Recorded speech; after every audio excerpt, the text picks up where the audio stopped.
What page? So the portion begins in the Lifestyle Chumash on page 640, 641.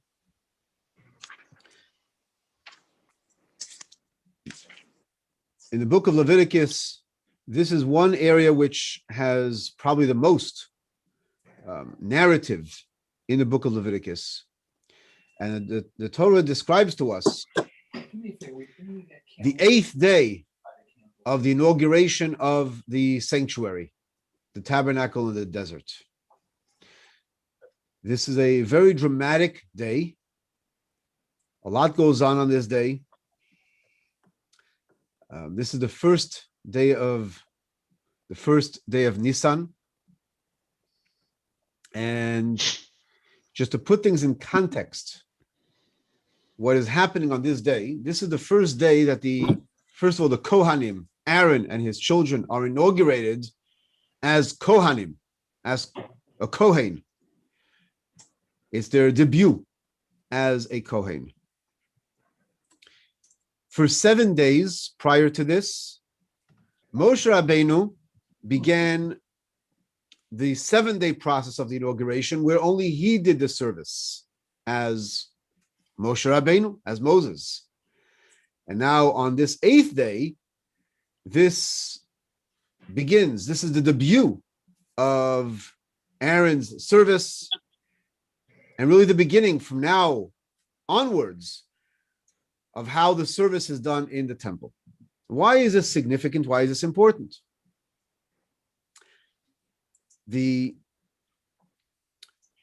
commandment of constructing this Mishkan, the sanctuary,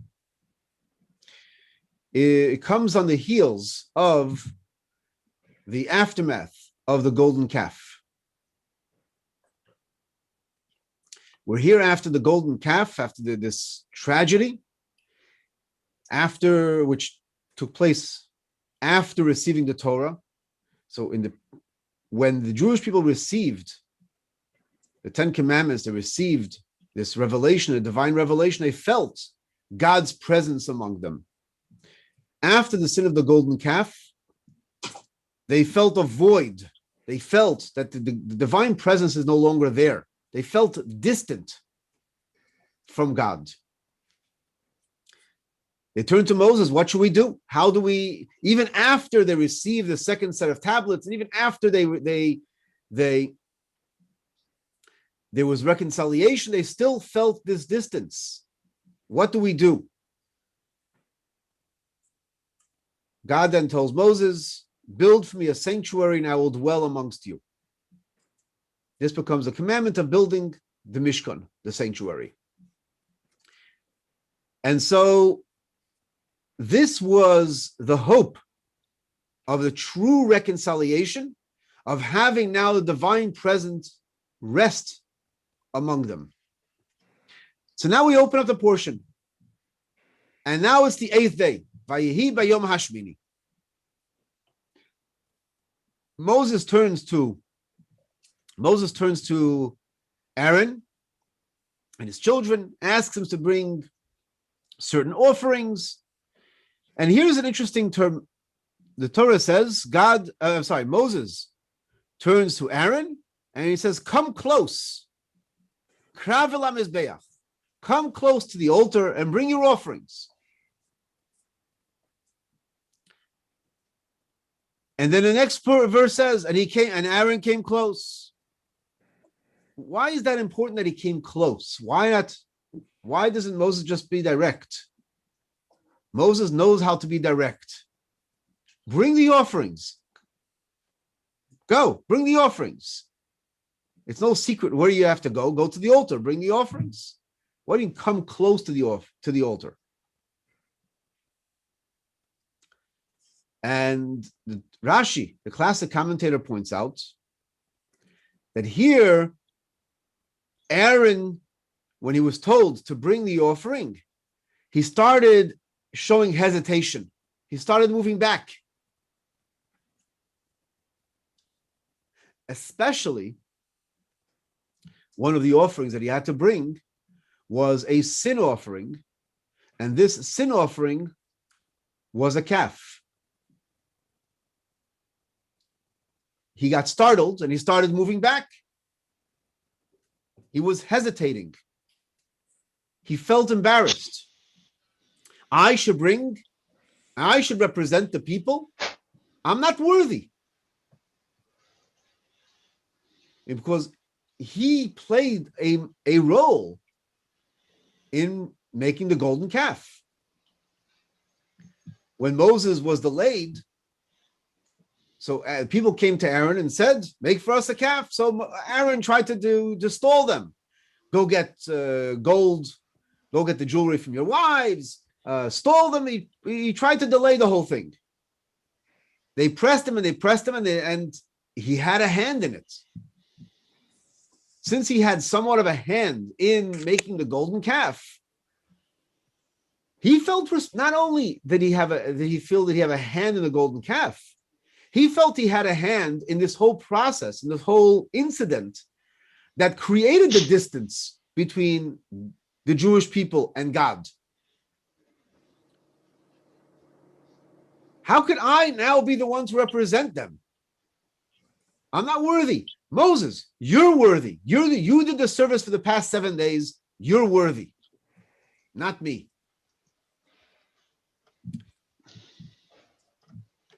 Another layer to the story. So initially, when Moses gave the command, the divine command of make for me a sanctuary and I will dwell among you, so the Jewish people were enthusiastic. They brought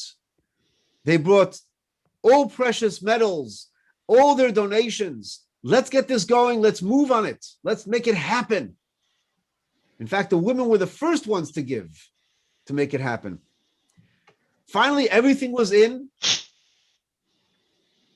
They fashioned all the utensils and everything, the tapestries to make the divine sanctuary. There was no divine presence. They didn't feel any different. So maybe it's because we didn't start the offerings. The inauguration didn't start.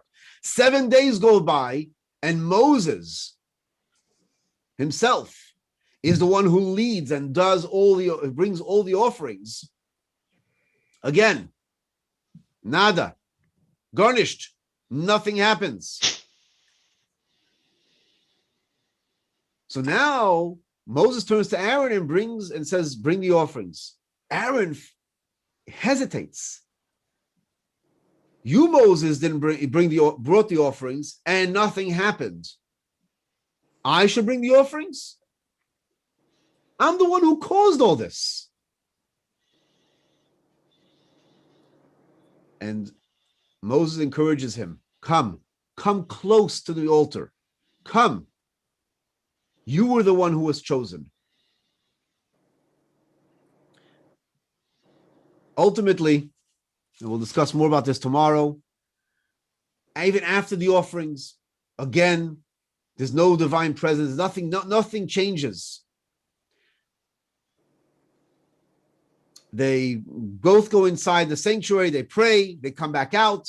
Aaron blesses the people, Birkat Kohanim, the blessings of the Kohen, and then right then and there, we have the description at the end of chapter 9, a fire comes forth from before God and consumes the offerings.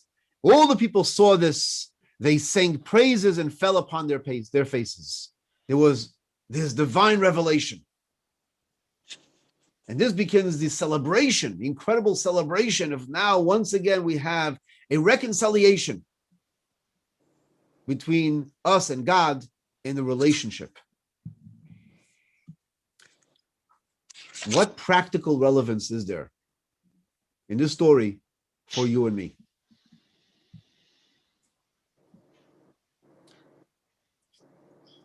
The first 7 days, Moses brings offerings, nothing happens.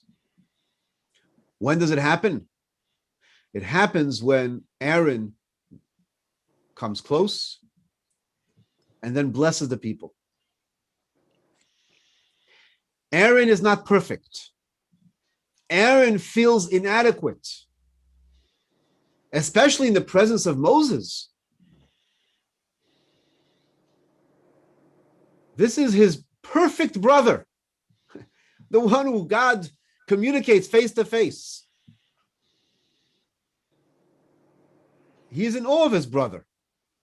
You, Moses, you're perfect. Nothing happens.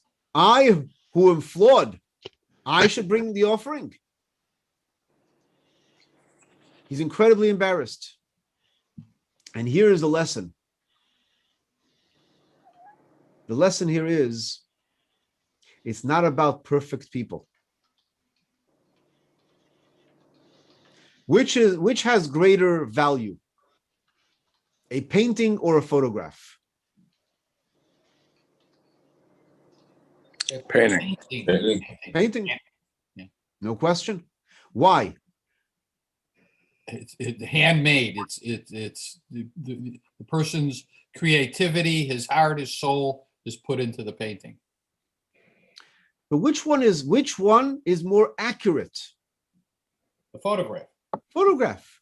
If you have a photograph and you have a painting, in fact, even if the painting is made of the photograph, the painting is worth more than the photograph.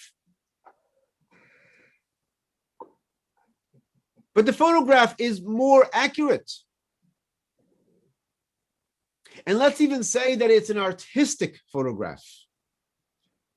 So it wasn't just any photograph. It's a photograph by this special photographer, renowned award-winning photographer. So what? It's worth a lot of money. But a painting of this, it's worth a lot more. Yes, I know sometimes photographs are worth more than paintings, but if you have a world-class painter who makes a painting of this photograph, it's worth more, even though it's not as accurate, even though it may be flawed. Because here, as you said, the person puts himself in it. He puts his soul in it. What about a sacred Torah? We have here the sanctuary. What is the sanctuary of God?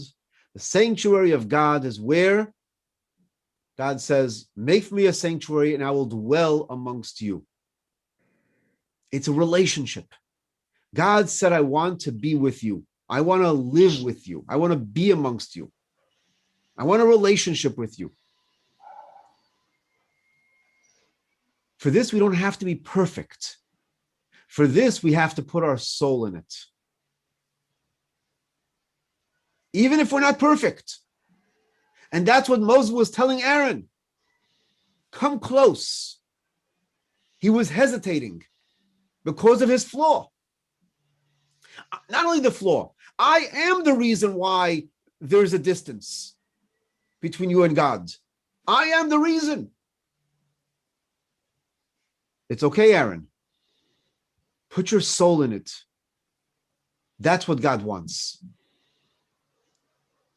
And once that happens, he blesses the people. He fulfills his role.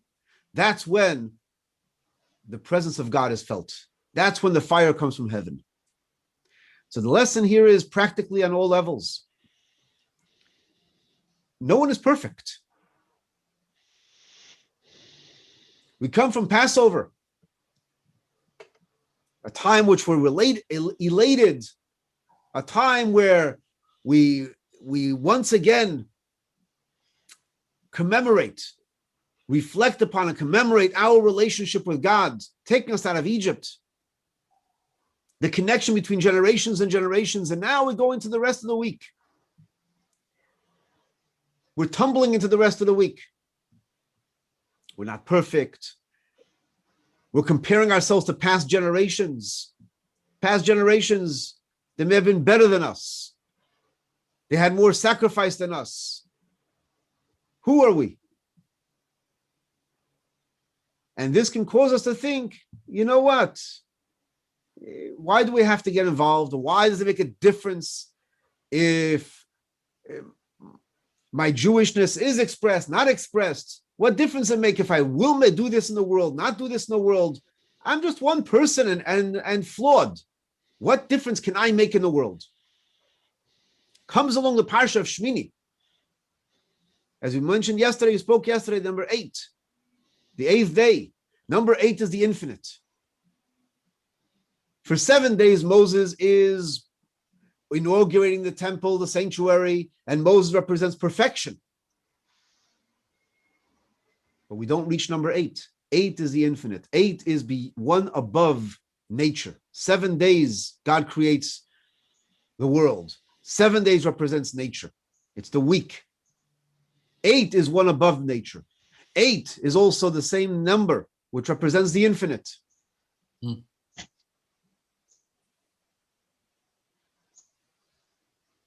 Capturing the infinite is not in perfection. Capturing the infinite is when the average person who is flawed puts his neshama, puts his heart and soul into something and does a good deed. That's how we capture the infinite. That's the lesson we take from today. What about Do mitzvah? it. Do the mitzvah. Put your neshama into it. Put your heart and soul into it. So a tikkun is not as holy as an actual Sefer Torah. A tikkun is exactly the same as a Sefer Torah. Correct? Exactly. Thank you very much. A Well, tikkun is a well, copy of the Torah. That's what a person is preparing for reading the Torah. They prepare from what's a book called a tikkun, which has in it on one side the letters of the Torah, which has no vowels. The other side, the letters of like a chumash, which has vowels and trup. It's perfect. Okay. Every letter is copied perfectly in a tikkun. So in In the the Sefer Torah, every letter is handwritten, and every letter is different. Sometimes it may be one is not exactly as beautiful as the other. Okay. That makes it holy. Uh-huh. So the tikkun is holy, but the Sefer Torah is a much Tikkun greater- is holy, but not nearly as holy as a Sefer Torah. Uh-huh. Because the minute you said it, that's exactly what came into my mind when you talked about painting and photograph. We are in the image of God. We may be flawed, but when we put our heart and soul in doing something, we do a mitzvah, it has infinite quality. Okay. It's a painting. Okay. There we go. Okay. Thank you.